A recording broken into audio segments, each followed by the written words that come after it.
when we're thinking Brits abroad, what names comes into your head? Was my favourite of all time. I have got his number. Give him a bell, ask him about his time.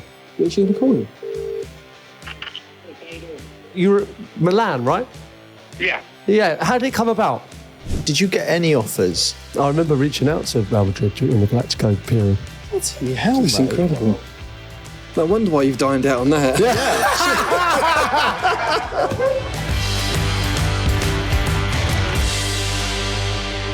Hello and welcome to That Peter Crouch. That Peter Crouch podcast. I'm sorry for the apologies for this start, but Ross, who's in charge of sound, was a slight delay because he is. How would you describe it? He's just having lunch. He's gone for the noisiest lunch you can find. The noisiest packaging. He basically said, right, when you're ready, boys, and then got his Sainsbury's bag out and started helping himself to the noisiest sandwich you can find. He seems ready now. I think he's ready. Well, I quite like that he gets snacks in to sort of enjoy this. Yeah, well, you know, he couldn't get through it without that, I don't think. But we are still here in the Chumbawamba. Everyone okay at the moment? Very good. Really good. How are you? I'm all right, yeah. Bit of a sore back. I've had back trouble. Yeah. Well, we're into October. We're well into October now. And it feels to me that, you know, with the change in seasons, everyone is struggling to keep up with it physically. I don't know. It's like I've been feeling a bit broken of late as well. Really? Yeah, I find that my sort of bones are clicking for reasons I don't really understand. I don't know if that's age or just moving into a new season. Sort of. Are you one of them people that struggles to go from season to season?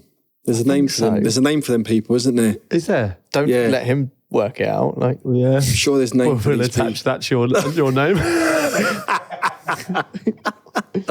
yeah, but with new seasons comes new opportunities. And I think we do need to have a discussion about Christmas adverts and things like that. Because if anything, we're quite late in filming a Christmas advert if we're going to do that this year. Do you remember last year, of course, we did The Puddings is Massive one with Sid's there. Yeah.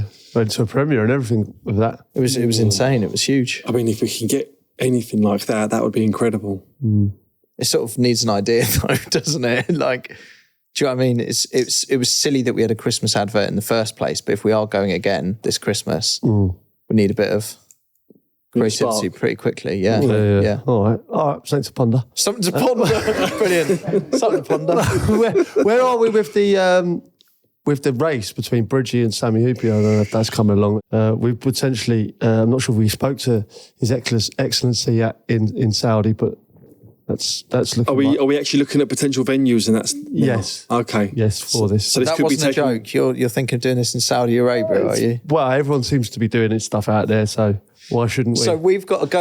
Right, I see how your mind's worked here. So we've got a go-karting race situation between Wayne Bridge and Sammy Hupia. Yeah. You've then gone, brilliant. I'll ring His Excellency. yeah.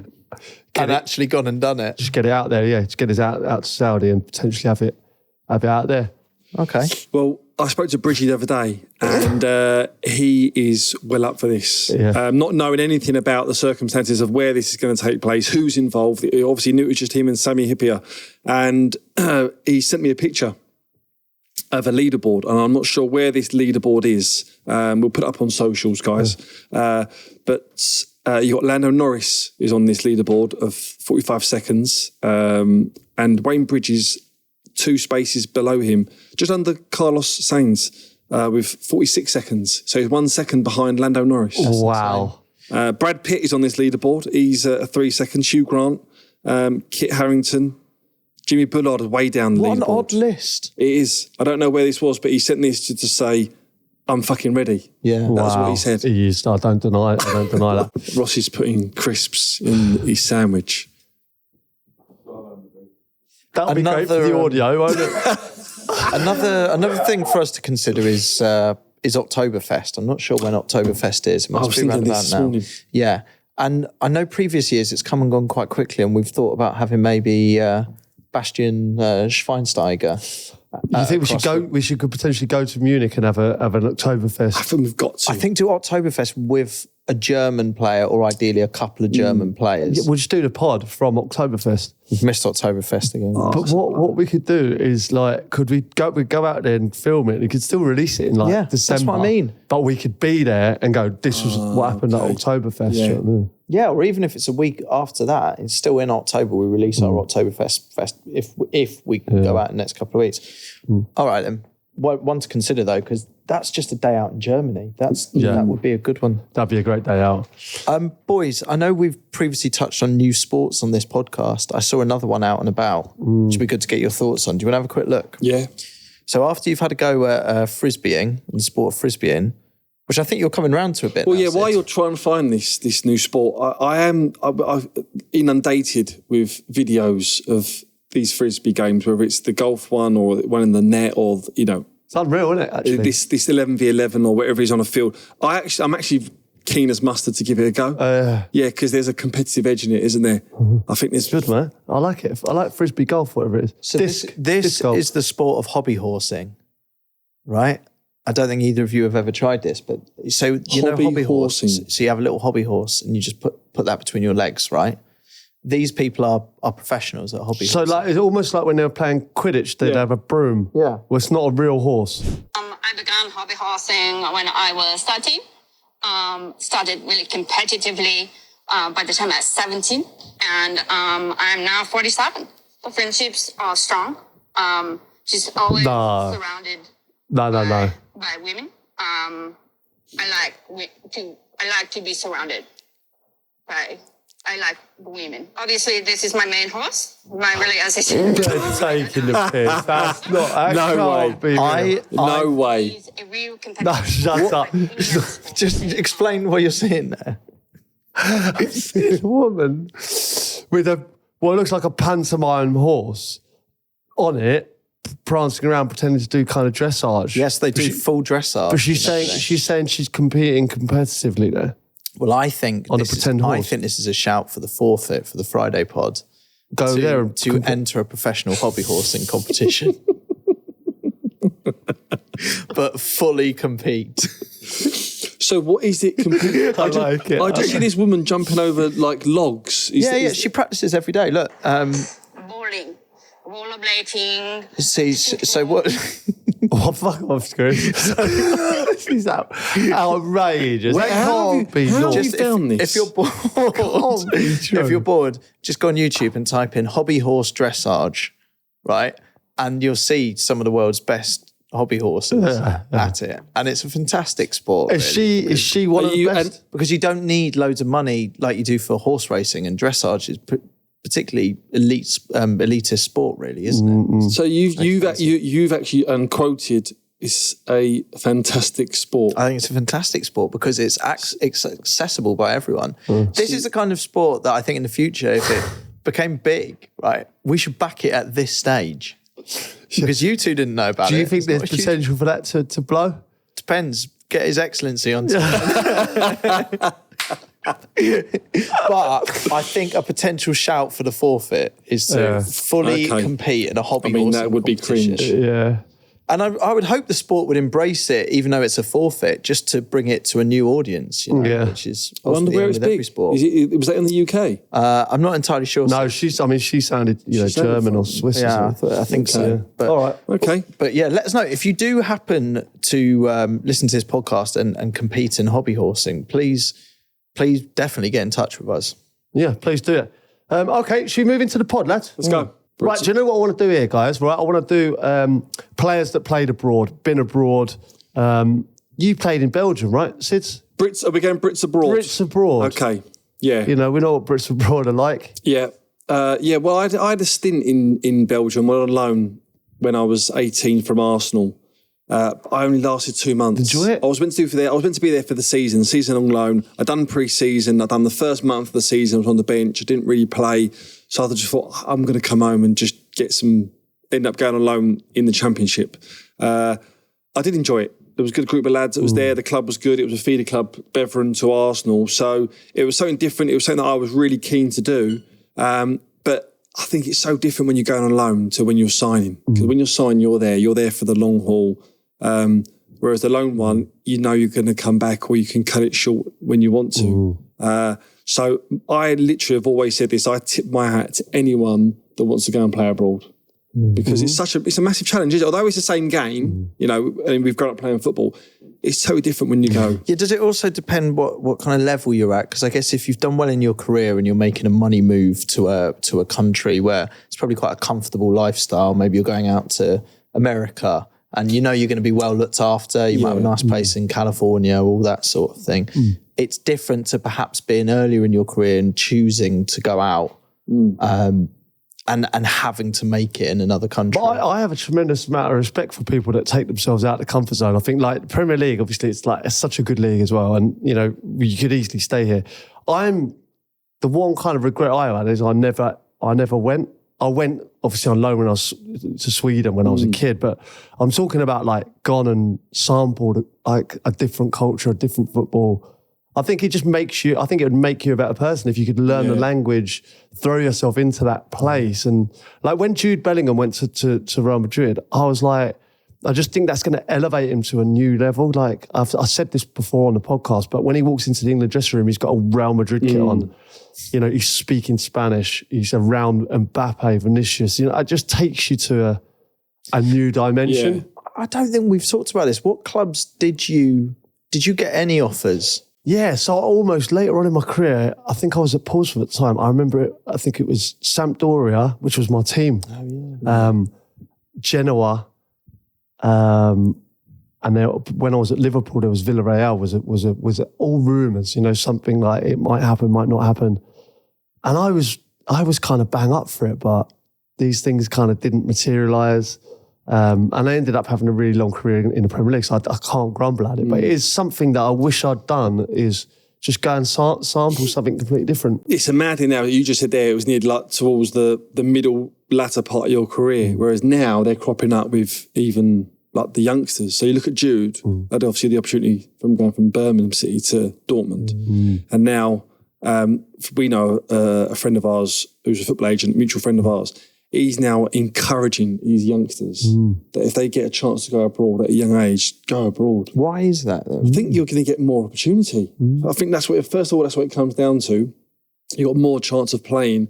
And then if you rip it up within a couple of years, you can either stay there or you can, again, elevate yourself. You can go again. I think we worked with Sancho, with Bellingham, obviously. Like there's been loads. You know, like Hudson-Odoi, they were looking for it, like to take him out. Like it looks to me like German clubs are looking at our young talent and thinking we can offer them a chance to play. And then do you know, is there something quite appealing from a manager or a coach's point of view of bringing in a player that has gone out and played abroad? And what is that thing that they're looking for there? Is there just a bit of a sign of a commitment, or is it it's miles a bit better of intelligence? For you know, if they do come black, I mean, I don't think it's on loan. I mean, I think the German clubs want to buy them, don't they? To be fair, because then you can turn them into, and then the Premier League want to buy them back for hundreds of millions.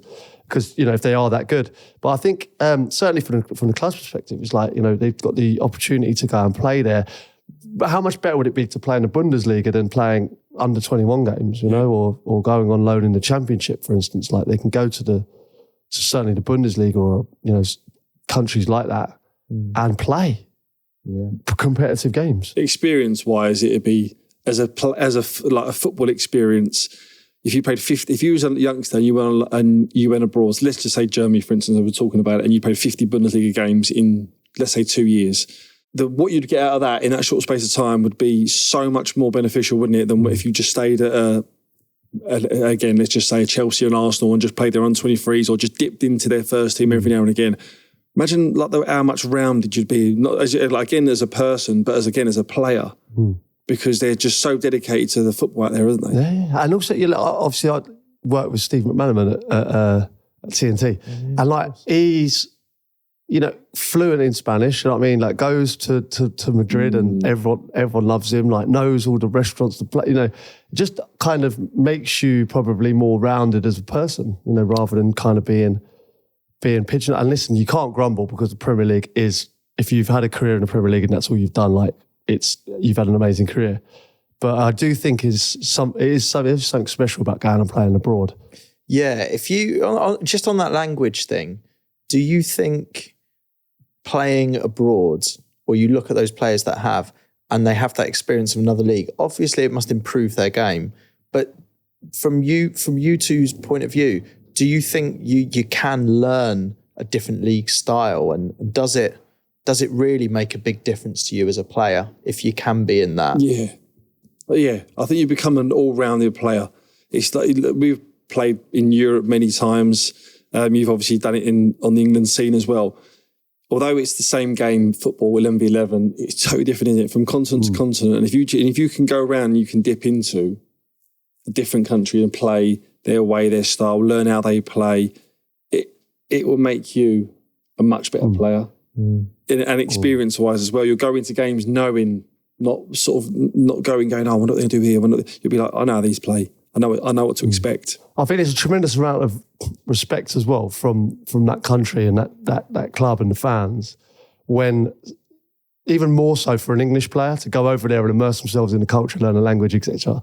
Because we don't do it. We're so lazy. We go there and expect everyone to speak English to us. Whereas, Jonathan Woodgate, for instance, I played with him, Tottenham and Stoke, and they love him. And because of how he just threw himself in, he got injured early on, and obviously we scored the own goal, and it would be easy for them to go, oh, we might have made a mistake. But he turned everyone round by how he was around the place. He was doing, Spanish lessons. He was fluent. He was joking with the lads in the dressing room. Everyone loved him. And then I think that translates to the fans loving him. And then he ended up being a success around that. When we're thinking Brits abroad, what names comes into your head? Well, when we go way back, right, we're thinking, we talked about this before, but Luther Blissett, Mark Hateley. Was he AC Milan? Mark Hateley was AC Milan, wasn't he? AC Ray Wilkins Milan. Was AC Milan. Ray Wilkins, Liam Brady played in Graham Souness. Paul Ince. Paul Ince, yeah. Laurie, the original was Gaza, obviously. Gaza. Obviously, that was the one. Laurie Cunningham. was one of the first. Not that I remember, but obviously way before my time. Des Walker went to Sampdoria. Des Walker, yes. I'm sure. Mark Hughes, Barcelona. Yeah. Want to move Gary Lineker. Yeah. Because that's what he said, because we played under Sparky, didn't we? And he said he wished, looking back now, he was lazy. He didn't learn the language. Whereas Gary Lineker, they was at the same time, and he just was in there. But that's a big commitment, learning language, I think. What do you think? Having to get lessons every day. Very parched. But I think it's great. Every day? I'm not, but I'm saying to go do that, I think is a big commitment, isn't it? Yeah, but also, when you're living over there, obviously, Ross will tell us, right? He went over there, he just went and did it. I think if you live in Spain, it's definitely easier because you kind of have to, don't you? Yeah. You have to, when you're here, don't have to, do you? Talking of Luther Blissett, I have got his number because he's a Watford legend, isn't he? Well, you know what to do. Give him a bell. Ask him about his time. This is an advertisement from BetterHelp. Just because we can do it doesn't mean we should. We're much stronger and more effective when we have support. So why not build some into your life? BetterHelp makes that easier with online therapy that's affordable, flexible, and you can start the process in minutes. Be at your best with BetterHelp. Visit betterhelp.com/crouch today to get 10% off your first month. That's betterhelp.com/crouch for 10% off your first month. Hello, mate. How are you? I'm all right, thank you very much. Can we just quickly ask you a couple of questions? Of course you can. Luther, hello, mate. Crouchy, I'm good, mate. You? Yeah, really good, thanks, mate. How did it come about when you signed? You were at Milan, right? Yeah. Yeah. How did it come about? How did it come about? Well, mine was pretty straightforward, really. I ended the season as being the top goal scorer in the first division at the time, as it was then, which is now obviously the Premier League. And I was also the top goal scorer in Europe as well, with 33 goals and 27 first division goals. So that was one of the reasons what brought me to their attention of AC Milan. How was your time out there, mate? Did you love it? I'll tell you the things I loved. I loved everything about it, apart from match days. Because living there and the lifestyle and all of that, the training and everything, loved all of that. Yeah. But come match days, it was too much. It was too much about just defending and that sort of thing. And I just found it quite boring playing in games that the team set out and was quite happy to finish 0-0 or steal it with a free kick or whatever it was. And we were never able really to do that consistently to warrant being it. I just didn't enjoy playing in those. Yeah, no blame. All we do, we go out and attack everybody every game, regardless of who you are. And you come there and it's a completely changed. And I didn't particularly enjoy that side of it. Technically and all that was all great, but I didn't enjoy the fact that there was no action in around the penalty areas, which is as a striker, what it's like about it. Yeah. That's where you come alive. Did you learn the language? I did. I was learning language really well until that Christmas time. Then the rumour mill was on about, and they started to talk about this player and that player, and you knew once that started, that they were going to make a change anyway. And so that was it. Yeah, but I was having lessons all the time every week. Great. Yeah, so good. Brilliant. All right, Luther. Well, cheers for picking up the phone. Anyway, Yeah, it's good that's to class. chat briefly. All right. What are you up to? What are you doing? Well, I say we've got our veterans group this morning, and we're doing bits and pieces with them in a minute. Oh, nice. All right, mate. Yeah. So Cool. We're just finishing in about a couple of hours, so we're just going to go and do a quiz with them now. Oh, bless. All right. Well, look, cheers for answering the phone. No worries, yeah? All right, Be in mate. touch. Hey, Cheers, everyone, Lou. Thanks. Cheers, See you in a mate. bit, Luther. Cheers. Nice one. Thanks, Chris. See you in a bit. Bye. What top What guy? top bloke, eh? Top guy. Top goal scorer in the whole of Europe, Luther Blissett. I never knew that. In Europe, I knew he had like a hell of a season in England, but not in Europe. Interesting hearing him say there about the defending side of it, playing for 0-0s, and it just wasn't his style. It was like, enough's I enough. get that. I mean, English football is, but Italian football at that time, it was so... That's why when the top players were scoring like a lot of goals, like Van Basten, that kind, like he was playing against the best defences in the world, really, there at that time. Yeah. Italian football defensively was unbelievable. So, like, there was Signori, Mancini, Vialli, what was it, Batistuta at Fiorentina. Yeah, loads. When they were scoring like 20-odd goals, you were like, these must be top. So if we're talking to the Brits abroad, we've forgotten, did we mention even Michael Owen there and Gareth Bale? Well, no, we haven't mentioned them, yeah. Because if we're going to start We're talking nostalgic. now, we've got to start saying who has done the best. Really. Well, in terms of trophies, it's Gareth Bale, isn't it? It has to be, doesn't it? In terms of, but... It's horrible to see how it panned out at the end, wasn't it? When he wasn't playing and he just sort of stayed out there and, there was a bit of a discrepancy, wasn't there? And he stood his ground. When he was going through that, right, I actually did the first interview when he went to Tottenham. He went to Spurs on loan, didn't he, I think? Yes. He wasn't playing, was he? And then I remember I was waiting around at Wild Lane for ages because he, for whatever reason, the transfer wasn't done. And then it got done, and then I sat with him and I was like, what's going on? And he said he loved Madrid, loved it. Like he was, at that time, he said, I think I might live there even when I retire. Wow. He loved it, but obviously the way he kind of fell out with the fans and the club, really, didn't he, a bit? Which is a shame, considering what he actually achieved at that football club was phenomenal. 5 Champions Leagues? Yeah, just look, even the moments alone, you think some of those moments deserve... Scoring in the final. The overhead kick. The overhead kick was absolutely outrageous. That moment is a statue in any other club. But this is what I mean, like, is that the added challenge, perhaps, of playing abroad like that to win over the fans, it's a different game in its own right. You've got to do certain things, you've got to say certain things. Yeah. I think first and foremost, you've got to perform. If you perform on the pitch, you'll win them over. If you don't, then it's an uphill battle, isn't it? Like what Woody's saying there, what we say about Woody, sorry. And then it's how you're conducting yourself in the press. If you're still learning the language and you're speaking in the press, I think they'll still take to you, they'll warm to you. But ultimately, if you're not performing on that pitch, and again, that's another added pressure, isn't it, to go and do it straight away.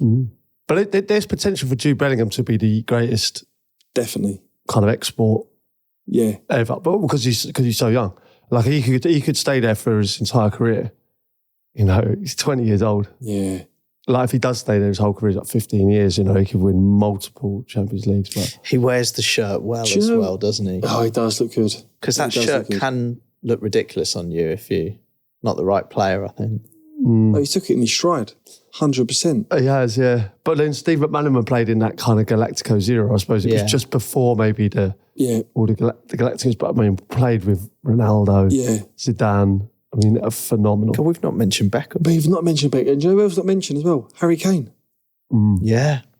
True. What a start he's had to his Bayern career, by the way. So we're saying with players that go, it's always for a different reason, whether it be the end of their career and they're going somewhere more for a lifestyle change, whether it's they're young, they want to obviously prove themselves. And also you've got the one now, whether it's Saudi or somewhere else. Chris Waddle's my favourite of all time. I've got to say, pick my favourite, right? For me, Chris Waddle, I had the Marseille long sleeve, right? I used to go down the park and people would try and kick lumps out of me. Can you imagine the white, silky Marseille long sleeve, Panasonic on it? Oh my God, people try and kick lumps out of me. Iconic jersey, that. Well, yeah, it's also like, who's this twat with the Marseille long sleeve? You couldn't get hold of them. My dad went to Marseille and got it for me. He didn't go specifically. He was over there for work, but brought it back, and he knew how much I loved Chris Waddle. I loved Chris Waddle. As a footballer, genius. I had a video of him, and it was only when he went to France. Oh my God, what a player. Really? Because he didn't have pace really, but he could ghost past people. Ponytail one way, hips the other, ball the other. It was phenomenal. It was beautiful to watch. Was it a ponytail? Was it a mullet? It was a little mullet. Rat's tail. Mate, what a player he was. And he suited it, didn't he? Like Glenn Hoddle again suited. Glenn Hoddle, Monaco. Yeah.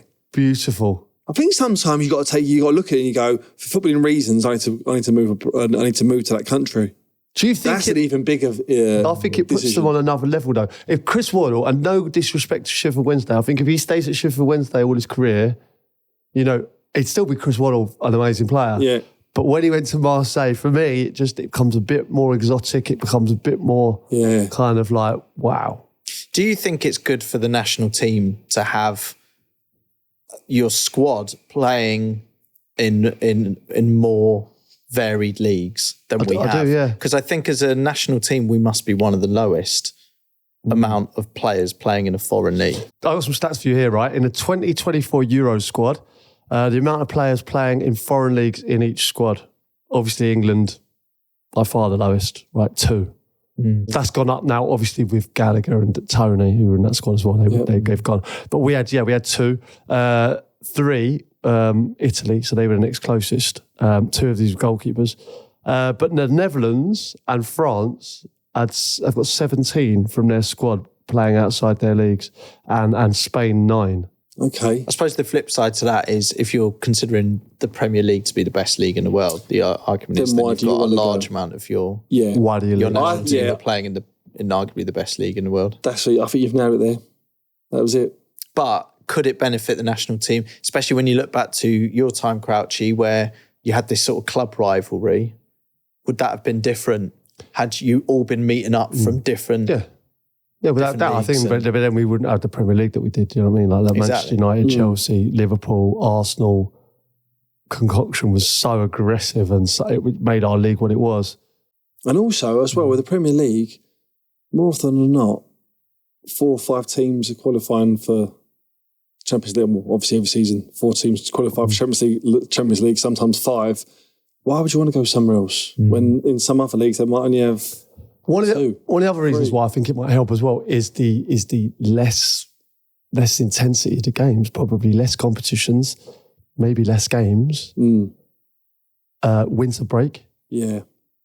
You know, it definitely has an impact on our summers when, they have had breaks and we haven't. But locating your family, if you're moving at a point in your career where you've got to move your family out to a different country, say you both got to sit down with your respective wives and say, good news, just signed for what country is... Because, that's a mad chat in its own right, isn't it? And I know some players' families could not settle at all, speaking to... I won't name them, but big high-profile players and their families were just like, look, I can't do this. Yeah. And they either move back to England... because it's. I think it's from easy being out and playing. From being out there, yeah. So yeah. I think it's different because the player goes to training as a laugh with the lads, whereas the wife and the family, they're at home. They haven't got any friends there. Probably haven't got their mum there. Haven't got, what they've been used to. Well, you get glimpses of it in the documentaries, don't you? When you see the there was the one that was not too long ago about, I think focused on the wives, but I can't remember the name of it. You know, oh God, what was it called? Yeah. Amazon Prime. Mahrez's wife. And it's interesting. Jorginho's wife was on it. Yeah. It's interesting when you see what they're saying around, you know, potentially moves to other countries and the effect on that. James Tarkovsky's wife on that as well? That was it. He was an interesting character. That is an interesting one, wasn't it? What was the quote you said to me once? Can't remember. It was a good one, wasn't it? It was good, yeah. Interesting. Yeah. Okay. But yeah, I think that whole move for families as well must be, you know, that's half the battle, isn't it? It's half the battle one. If they're keen to go, then it makes it easier. If it's more like we've got to go, or look, this has come up and this is the only option we've got, it makes it a bit harder. Do you know what I mean? So I think because you'd be surprised how many wives or girlfriends would be, I think, up for going. Abby would have loved it. Yeah, she said to me, into Miami. I'd love to go. She was up for just going somewhere mad. Genuinely, like she said to me, "Can you not go somewhere like nuts?" She was up for the experience. I remember, like I said, I've said this before, but when I almost went to Washington, she was already looking at houses, and she was bang up for going, doing something different. I think it's great for the kids as well. It's like, you know, just going like, they can go through school like normal, or they can go and experience something completely different. Yeah. And come back with those experiences and like, you know, for me, I think it's slightly better than Pythagoras' theorem. But do you have to wait? Do the transfers kind of, is it the same as a normal transfer? Or do you with clubs abroad that might be at a slightly different level, but you're going to get more game time? Can you be more forthright as a footballer in trying to reach out to those clubs?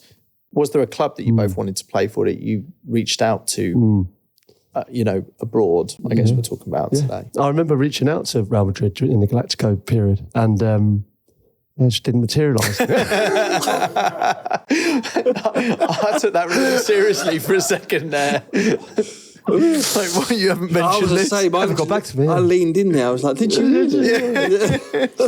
So we're all right with Ronaldo and Raul at the moment. Yeah, but do you never think with these clubs as well, they must have discussed it. I reckon, and I don't want this to be negative, do you, Fabio? Yeah, but do you reckon at any point they were having these discussions and they were going, you know, Steve Sidwell's scoring a few goals over there, and you were the discussion of a Spanish boardroom. I'd love to have known. I had a quote. I've got a quote from Guardiola. In 2006, Guardiola wrote a series of columns for El País. Sorry, not Spanish. During the Germany World Cup, the contents of which provided a fascinating insight into his footballing mind. One of the most intriguing involves him gushing over his favourite striker from the tournament, whose name might come as a surprise. It's Peter Crouch. Oh, God. Right, this is the quote. Wayne Rooney is perhaps more decisive and beautiful to watch, he starts, but what's certain is that Crouch conditions you more. With Crouch, you have to play to Crouch's game, and playing to Crouch's game gives you a lot. He knows what he's doing, both with his head and his feet. One of the best virtues is his link-up play. He knows he isn't just there for crosses into the box. He knows how to keep the play flowing. He gets the ball 1,000 times in the air and always keeps it. It's simple. It seems simple, but very few strikers can and know how to do it. There are strikers who don't link up with others, and there are strikers that think their game is different to others. But then you'll have a stretched team. England has Crouch. Bloody hell, It's incredible. No wonder why you've dined out on that. Hey, Jesus. Absolutely incredible, Crouchy. Wow. How have you not got that blown up and in the frame? Well, let's get it put on the wall. You know what? I actually never thought about it until now. And literally at the bottom, just have Pep 2006. Yeah. Quoted. Yeah, one of those like apostle or something, you know, like. But also, that's such a Pep thing to say, isn't it? Like, it's kind of the analysis that you sort of imagine from Pep. Well, I felt like he kind of, like, you know. I mean, I did go into games thinking that, you know. But Joe, you agree with Pep? I said, do you know today what I'm going to do? I'm going to be there for crosses in the box, but I'm also going to keep it simple and stretch the teams. I think that's what's going to. You've got to hold and give. Yeah. Do it at the right time. Exactly right. Slow or fast. I love it how you open up by he was gushing. Yeah. So I think we need to we have this headed Pep's gushing. Well, what is Spanish for gushing? What was the actual? El Gusho. He's done a lovely quote for you. It only seems fair that right now you use this opportunity to give your quote for Pep. Well, what I will say about Pep is he has changed the face of football as we know it. The best thing I can say about Pep is that he has created, a new way of playing football, but also a new breed of coaches from grassroots level up to the very pinnacle of our game. He is a trailblazer. I think the best you can say is like Johan Cruyff had people kind of spawn. He gave birth to coaches of a certain type. And I think Pep Guardiola is doing the same. Peter Crouch gushing over Pep Guardiola there. Yeah, we have him. It's a parch fest.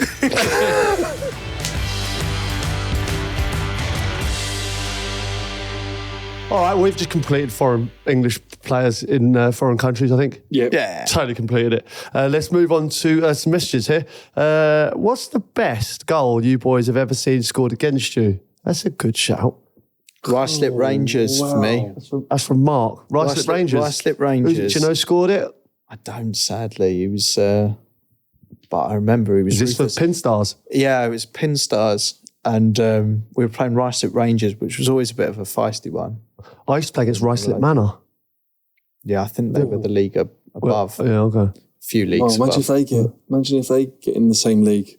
Ruislip Manor. Ruislip Manor and Ruislip Rangers. Rangers. Ruislip Manor was a tough game. That was like Pin United and Pin Stars, though. Two sides of the Croft Park. Occasionally. Really? Colliding. Yeah, it was like with the playground in the middle, and then occasionally a match would happen between Pin Stars and Pin United. But I do remember this one quite feisty game against Ruislip Rangers, and I had the ball on the sideline and I cleared it by booting it, and I didn't mean to actually, but I booted it hard into this lady that was stood there. I assume she was one of the mums on the side. And then I was around my gran's the next afternoon, because my gran would always have everyone over on a Sunday, and in she fucking walked. Turned out it was my second cousin's mum playing for Ruislip Rangers. What are the chances of that? Manny was his name. Is his name. I'm sure you'll hear about this, but yeah, once again, I apologise because you don't know that you're kicking the ball into a member of your own family at that point, don't. do you? No, you really don't. No. What are the chances? Have you ever done that? No. No. What are you remember the best goal scored against you? Oh, wow. I'm really struggling. I know there'll be people out there that are thinking that are probably saying there's I was at the game. Yeah, but think about it. Some of those like cult goals, unbelievable goals, but you were on the losing team, so you had an angle on it. Well, I talked about one of the best performances that I've ever seen was Kevin De Bruyne at Manchester City, and I think they beat us like 5-1 or something. I don't know. Yeah. And there was a couple of belters in that game. I can't really remember one that really sticks out in my mind. I'm going to have to come back on this one because there's going to be a few. Yeah. I'm sure there is. All right, let's move on. Do you guys think there is anyone in football now that the press are scared of, similar to how a lot of them were scared to upset Sir Alex Ferguson? Yeah, I think Jurgen Klopp was kind of getting there a bit. I think he was getting to the level where, people didn't want to upset him, and the same with Guardiola, I think now. I do think that, but not at the level of Sir Alex. Sir Alex, no. Yeah, I don't think there will be someone. I don't think there's going to be someone again like that. Because now, like clubs are run differently. Like the clubs have directors of football that sign the players. There's a lot of power elsewhere. Big foreign owners that demand things. So he ran everything from top to bottom, like he was the boss in every single department, and I think that carries so much weight. I don't think we'll see that again. Yeah. Yeah, and also just because you shout loud doesn't necessarily make you scary, I imagine. Like you would just get an earful and duck away. Vincent Kompany, for example. Yeah. It doesn't make you, it doesn't necessarily make you scared. It just maybe makes your relationship with them a bit more fractious. And I think as well, back in the time then when United were dominating so much, everyone wanted to try and be, everyone, obviously all the press, they wanted to be at the press conference, they wanted to be there. And I remember seeing a clip not long ago, it might be on the Man United documentary, where Sir Alex was, I think he said to his PR person, he was like, who's that person? Who just asked that question? And then he said, oh, that's so-and-so from wherever. And he went, make sure that person don't come again. Yeah. So he had that much power. Yeah, that's it. And he didn't speak to the BBC for years. That's it. Years. Yeah. And like... That was all because of a question after a match, wasn't it? Yeah. One question or something. Yeah, that was it. Just done for years. And like Mike Phelan was consistently wheeled out. That's right. On Match of the Day every week. That's so true. That's so true, isn't it? But by the way, just on that, I saw a little clip of, do you remember the Premiership? Was it called the Premiership or on ITV? And the theme tune to that was, It's a Beautiful Day. Yeah. That was when the ITV got it for a while, wasn't it? Yeah. I forgot how good that was. Des Lynam. I did enjoy that on ITV. What a theme tune. Yeah, Des made a big move there, didn't he? It was like Figo from Barca to Real. Des went to ITV, didn't he? So was Des at BBC before? Was it? Yeah. So it was BBC to a long ITV time. to host that. Yeah. Yeah. And then was it only on a couple of seasons, I'm saying? Weren't long, was it? Maybe it was long and I just don't No, remember. I reckon a couple of seasons. Yeah. But that was, the Match of the Day theme is iconic, but that was a good... Beautiful Day was class. I mean, that was... Beautiful day. It was good. Do you know what else I like? I used to like the tune... Goal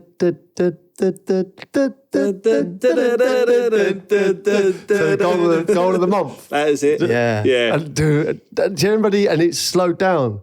And it used to have that. Oh, let's get it up. Let's get Wait, it go up. on, you get that and I'll get the sure, was it the Premiership? Surely. Do they still do Goal of the Month on Match of the Day? It's not the same though, is it? Do they? It's not the same. It's not, is it? Like how have you not got that music anymore? Right, here we go. Goal A.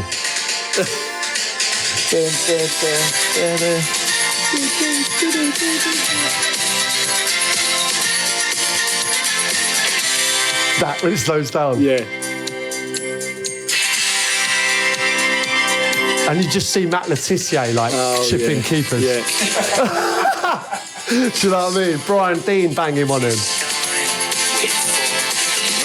There was no vocals in this, was there? No vocals. Yeah. It was only the instrumental version. Do they still do that on Match of the Day? No, they don't do that. They do Goal of the Month. Can I also think montages a few years ago were better than now. I think the technology's improved, but there were better goals for montages. Do you think we're just nostalgic though? Yeah. Yeah, but like, is it like our era was the best era? Like, Yeah. I imagine my dad would say, the big match on a Saturday was better. Have a look at this. This is the opening for ITV, right? And just look at some of these. This will bring back memories. Even hearing this, I think. Brilliant. So good. James Beattie there. Lee Hendry. Oh, Klaus Jensen. Heidegger Johnson. Looking for a rare win this week. Blackburn out to do an Auxerre at Highbury. 12 years since they won the title, but Liverpool began in top spot. Third place Spurs go to Anfield. And safely through in Europe, now Manchester United back, concentrating on the Premiership. So that was the Premiership era, right? So that... Oh, Lua.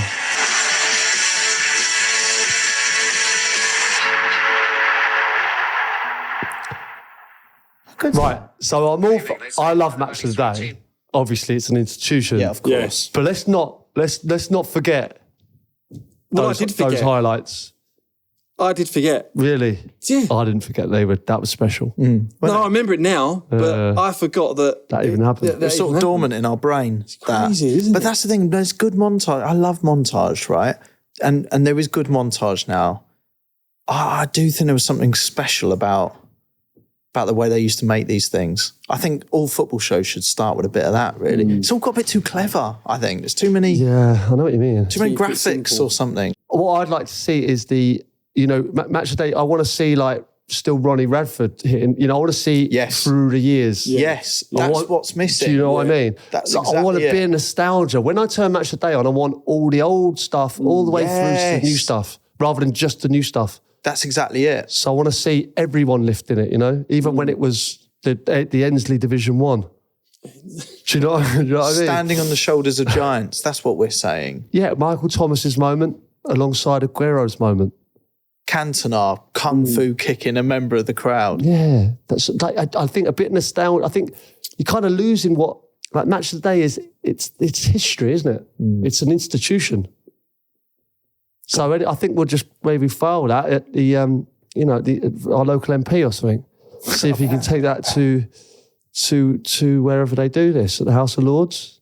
I think that's where montage used to be really good, where you're right, it had everything. It had the nostalgia old into the new. That's exactly what's missing. Because I think what we're losing is the history of the football tournament that we're talking about, you know? It's it's Division 1, I know it's the Premier League now, but I think we're losing so much of what's gone on before, especially with Match of the Day. Think about the archives they've got. You know, this takes us right back into a really good question here from Owen, who says, I'm sure you boys would have seen this Barclays man training on Twitter. Who, in your opinion, is the ultimate Barclays man? Oh, wow. So we're going someone like Viduka? Mark Viduka. Harry Kewell. Along those lines. Yeah. Tony Yeboah, if we're staying on the Leeds vibe. Is that a bit too early? Maybe. Rod Wallace. What was the year? 2004? 2001. Right. Yeah. Oh, right, okay. So we'd have been playing then. Yapstam. Yapstam. Is that 2001? Solomon Kalou.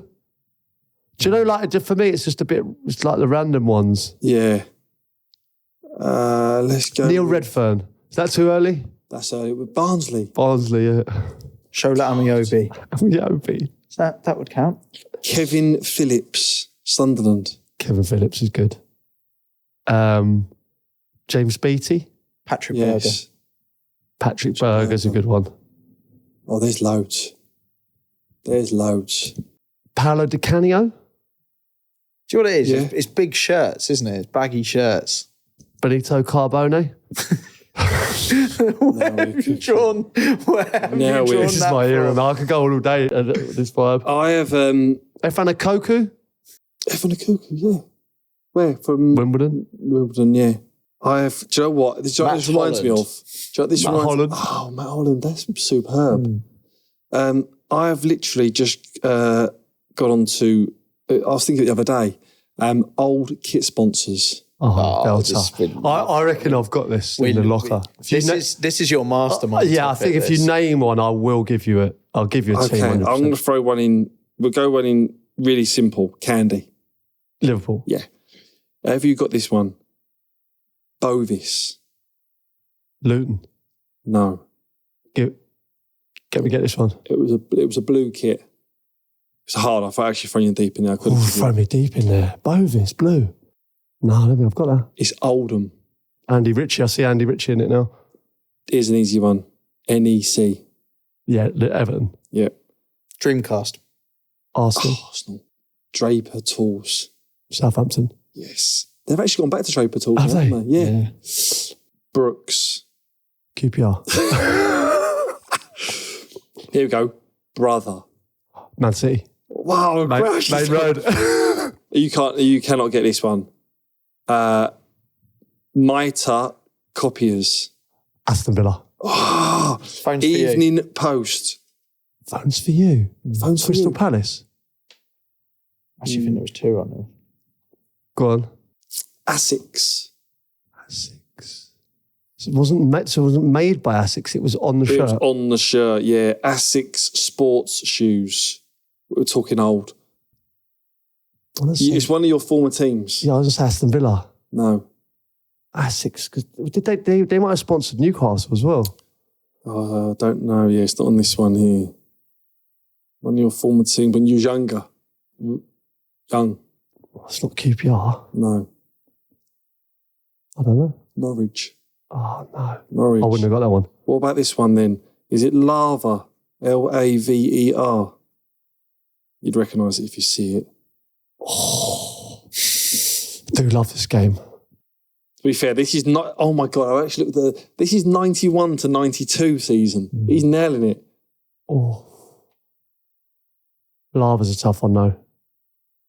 Sheffield United. He's yes! That was so good. That was big. You could be here all day. I don't know why it's in the back of my mind. 91, 92 season. Oh my gosh, you've nailed that. Brian 91, Dean 92. scored in that kit. I always remember it because he scored the first Premier League goal, didn't he? I'm sure Sheffield United scored a header. Wow. I'm sure he had the Lava kit on, or Lava. Would you be good for that with old Watford kits? I think there's points in time where the way I think of it is when you collected the stickers. Yeah. And so you can picture the kits on every team. But that early 90s Premier League, I think that was like, obviously, you know, going right through it. Like I'm going back to Archie times. And, You've done so well there. That could be like your mastermind question if you. I think 92 to kind of 96 shirt sponsors. But I used to know every player's boots, every single player. You know, Paul Merson had the flappy high tech. You know, Dennis Wise had those. Yeah. Obviously, then you had Gary Lineker went into Quasar with there was only three of them. It was Matt Letitia, Gary Lineker, might have been Brian Robson. I know they had the Sondico shin pads with the gel in them. with the gel in them. But then Brian Robson had the Robson Golds. Don't look like you don't know what shin pads. No, you what know do you mean shin with the pads. gel in them? So they were the first. They're kind of big shin pads, but they had gel in the pad. Oh, right. So they were kind of unbreakable. All right, let's move on. Okay, the message here from Ryan. I know what you have done. I know you've done an episode on dressing rooms in the past, but what I want to know is in the Premier League, you see all the state-of-the-art home dressing rooms with everything a top-flight player could dream of. But are there any away dressing rooms, like really shit, like Sunday League level, 3 benches in a U-shape with a massage beer bed in the middle and cold showers? Palace is poor. Yeah, that is so tight. Massive big columns in there in the middle. You can't, and that goes round the corner. And there's like 3 showers in there. Yeah. You got to queue up for a shower. Oh, I tell you what, he's tight. Fulham's away one. Yeah, that is tight, isn't it? Tighter than Fulham's away. Yeah. The worst thing is when you have a shit in there as well. Like it's like the fella who's going to drop you off at Lincoln. It's like genuinely a few times you go, who's had a shit in that bog? You can't even close the door. Mate, it's one toilet between, there's 30 players. I'll tell you who else was a bad one. Man City. I know these are probably all changed now. City's old... What, the Etihad? Yeah. What's a poor one, is it? Yeah. For the stadium, you thought... You think? Yeah, I thought it was. Oh, yeah. Yeah, I know what you mean. Yeah, I've got that now. I was getting confused with the Emirates because they're quite... Yeah. But with Palace, is it done on purpose? Is the home dressing room reasonable? Well, originally, it's Wimbledon as well, wasn't it? So it could have been the crazy gang vibes. But I don't think a lot changed. The Readings was always terrible. The away one. Purposefully terrible. Yeah, it was basically a breeze block wall painted grey. Let's be honest, Anfield, right, for the size of the club, and Old Trafford, really, like Anfield's been done. That's different changes now, isn't it? Yeah. But for the size of the football club, the away one was bigger than the home one. Bizarrely. At Anfield? Yeah. Oh, was it? Yeah. Were you told to tidy up after you? No. When I remember my job as a youth team player at Tottenham. Did you have that, Sid? Yeah. Did you come in and clean them? Sweep up, after. But what a job, I loved it. You go in there and you'd see like Roy Keane getting changed, and I'd be sweeping around, because they'd let you in just before everyone left. So like most people had left, but there'd be a few stragglers, and you'd go in there and just smell the kind of the ball buzz. sex. Yeah, sweaty balls and just that when I used to the Vicks, like the the football, like the mud and the grass. I remember going to my first time I ever smelt that was when I went to watch my dad play, and they've all got like Raljecks on and you can't even see in there because there's so much. It's the waves of deep heat going on. Do you remember that? And then just tie-ups. Do you remember everyone used to have the tie-ups? They're just all over the floor and mud everywhere. Do you know what I mean? Bad was the old-fashioned tie-ups. Everyone wearing the tie-ups. And I was transfixed. I was like, this is where I want to be. Like, this is a bit of me. But you'd be sweeping around Roy Keane with sweeping around going, So, and like a couple of them would talk to you, Well, every now and then you'd have like Teddy Sheringham would go like, you right, son? Yeah. Like, how'd you get on today or something? And you go, oh, I played today, yeah. Because they've been there. Yeah. They done it themselves. Yeah. Oh, brilliant. Great memories. Brilliant. Feet up, Teddy. Maybe get underneath. Go on, get your feet up, son. Get underneath there. Brilliant. Good times. All right, lads, let's move on. Listen, I could talk all day, especially. I think we could even do a nostalgia pod. Yeah. There's legs in this because I think we could get everything together. You think about like the advert even. We haven't even got onto the advert. You're right. The original Premier League advert. When they're running with the studs. When the fella was jumping at the end in the sky with a header and went, Sky, a whole new ball game. Do you know, we could do a whole nostalgia episode and basically get, if you've got a question that you think will trigger a memory for everyone listening, or you know, whether it's an advert or you know, little team, like just anything you think might trigger a nostalgic memory for everyone listening, get in touch with us. We could end up doing a couple of episodes in it. Definitely. Peter.crouch@acast.com. Yeah, love it. All right, boys, let's finish on a farming 11, if you don't mind. Ooh, okay? Yeah. Dave Pheasant, obviously, got Phil Barsley. Frank LeBeef, Rio Ferdinand, John Arne Geeser, Jude Bellingham, Steve Seedwell, Scott Porker, Ryan Pigs, Mo Salah, Dexter Livestock. The subs are Johnny Cowson, Steve Bull. We've got Hey Rodriguez, Joss Guardiola, Stable Xavier, Robbie Fowler, George Bestiality. Okay. And then the joint managers are Jurgen Kropp and Lam Allardyce. Brilliant. That is so good. That is class. Lam Allardyce. Oh my God. Keep them coming in, guys. Back stronger next week.